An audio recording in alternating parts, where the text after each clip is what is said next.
So I'm okay to speak now? Welcome. Okay, thank you. Welcome, Dr. Olivia. Yes, the floor is yours. All right, okay.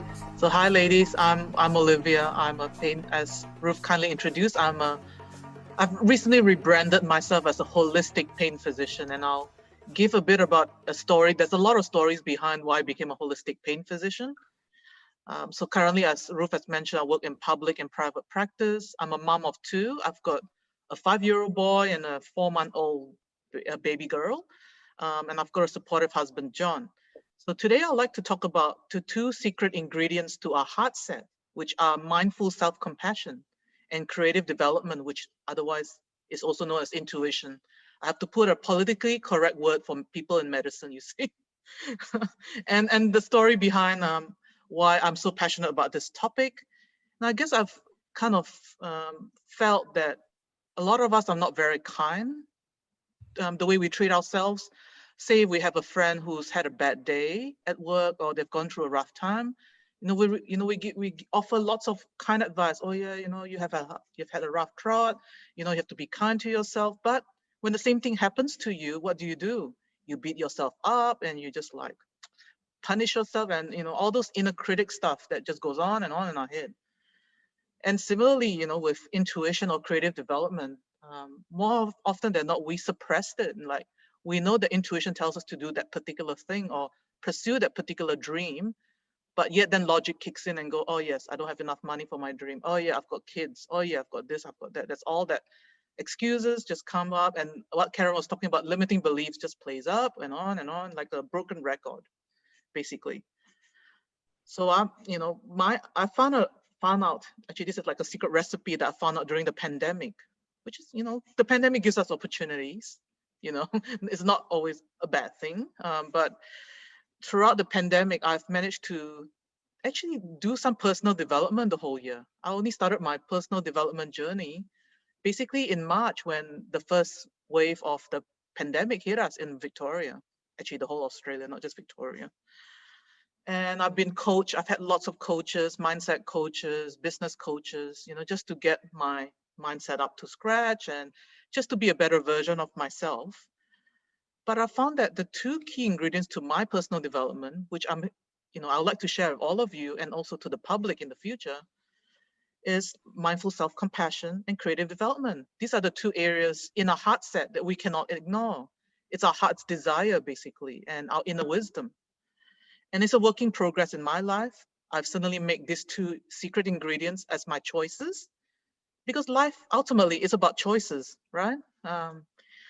Okay, so there's three big whys to how all this, mindful self-compassion and creative development all came about. So why did I become a pain physician in the first place? You mean there's like hundreds of specialties in medicine? What on earth did I choose one that is quite emotionally demanding and physically demanding? First of all, I have to say that I've had a really pivotal challenge in 2008. I was a junior doctor at that time, working in the rat race of medicine when I had a car accident myself. So I sustained injuries, quite fatal injuries. I think I nearly died on the operating table, according to what my husband told me. So I became a paraplegic on that day. My life basically changed on that day. I lost all sensation and movement from the waist down for a good 2 years. In fact, I was in a wheelchair. So I've been told by treating doctors that I will not walk again and all that stuff. So so now being on the other side of the system, being a patient instead of a doctor, I fully understood what my patients are, where they're coming from and what they are always trying to tell me, and I never got it before my accident.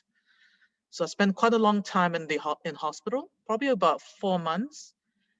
That's an inpatient. Then I spent about another year or so in outpatient rehabilitation. But I wasn't happy. How can anyone be happy? If everyone has moved on with their lives and I've lost sensation and movement of my legs.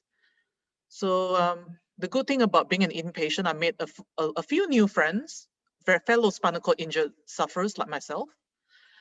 And one of them told me about this particular center in America, San Diego, in fact, called Project Walked. I mean, it's called Project Walk for a reason. They help spinal cord injured people walk again. And I'm like, okay, I'm hell determined to go there and walk again, that's for sure. So I told my boss, I'm going to take 2 years off work. My husband did the same, and both of us traveled all the way to San Diego and stayed there for a good 2 years. You know,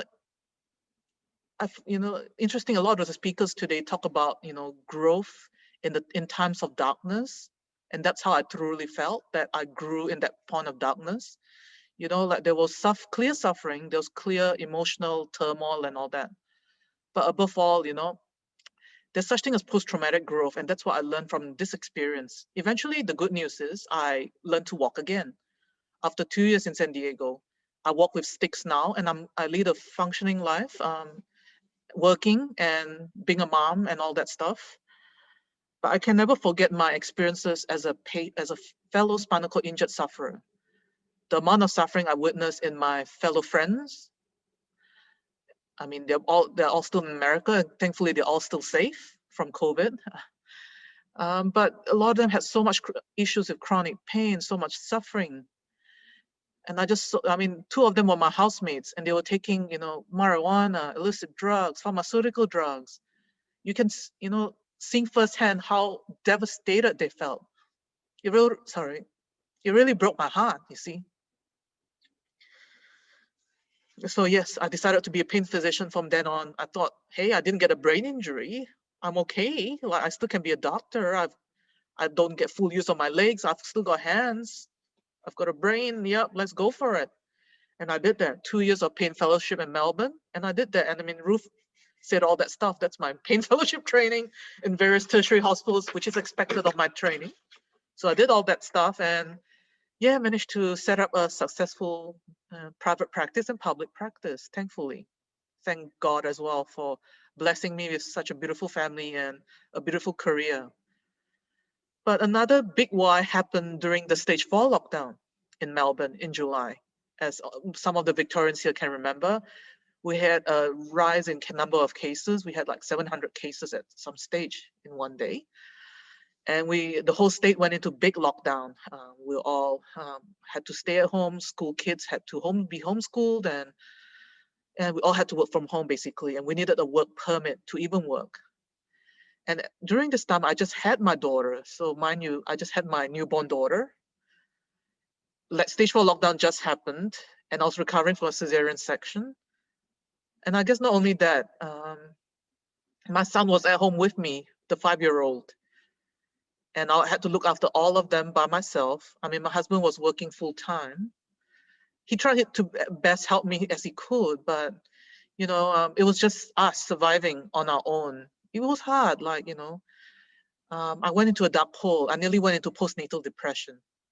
I mean, I had no supports basically. The people who were meant to support me didn't end up coming because of what's happened with the stage 4 lockdown. And I was like, oh gosh, what do I do? Do I like sink into despair, or what do I do? Then I decided to pivot. Like this is probably the most commonly used word in 2020 is pivot, and I did pivot. um, the good thing about COVID is that it brought virtual mentors to me, thankfully. So I got to learn all this stuff like mindful self-compassion from Kirsten Neff. Like she's the guru of self-compassion. Like you cannot learn anything better than the guru herself. And also William Whitecloud, he taught me all about creative development or intuitive work, which is really amazing work because this kind of work actually encourages us to be creators of our potential, not like victims of our circumstances. And that's what I truly felt. I felt it in my heart that, yep, these two aspects of personal development definitely resonated with me. And yeah, I'm going to try to introduce it to medicine. Well, that's going to be a tough call. My avatars being the doctors, because they are a hardcore judgmental lot. Sorry, doctors out there. But like you got to try it out on some people first, and they clearly need it after a COVID pandemic, and they've all burnt out. Like especially in you mentioned, for those who are in the US and UK, they're well and truly burnt out. It's like the third wave over there, and they really need self-compassion at the moment. So I guess the last big why will be why I decided to become a speaker. That's a big aha moment for me, which only came about a month ago. So I attended Speakers Institute online bootcamp. This is a wonderful camp, by the way. a couple of weeks ago, and it was such a transformative process. It just made me realize that I have this vision, or this buried vision, for the last 10 years. I've always wanted to be a speaker, but when I can't speak, I'm lousy, I can, I stutter and all this stuff. And I just never, you know, thought much about it until a month ago when I attended this Speakers Online Institute bootcamp, and wow, transformative.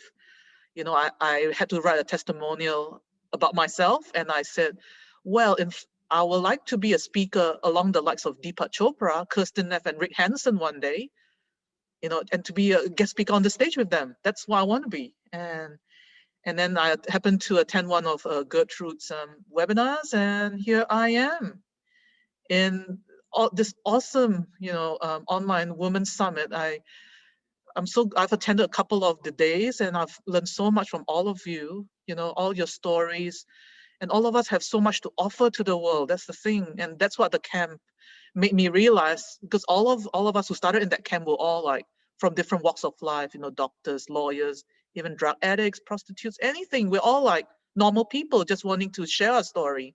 And we did in that camp. And similarly in the summit that Gertrude has organized for all us women, we got to share our story, we got to share our passion topics, our work, our expertise, and here we are. Such a wonderful forum, Gertrude. You should continue on this wonderful summit ongoing. I'll be here all the time.